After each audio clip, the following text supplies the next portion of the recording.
Hi, this is Tracy with Beyond 20.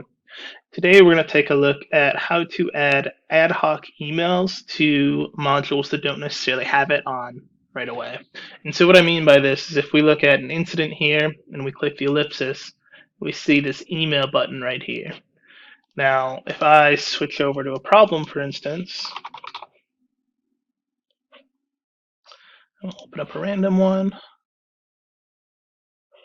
I click the ellipsis, we don't see this email.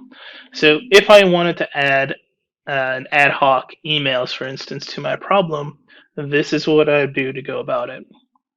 So we're going to go ahead and go to the context menu, configure dictionary. Then we're going to go to this first one. Problem, the column name is empty, and the type is collection. We'll click on the advanced view.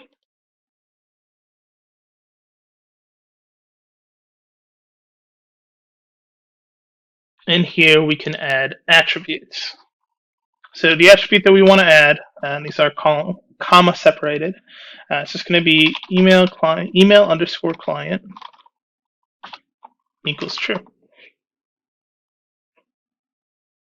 Now we'll update it.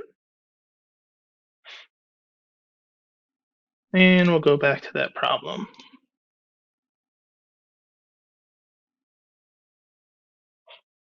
Now when I click the ellipsis, I see that I'm able to send an email, an ad hoc email from the problem itself.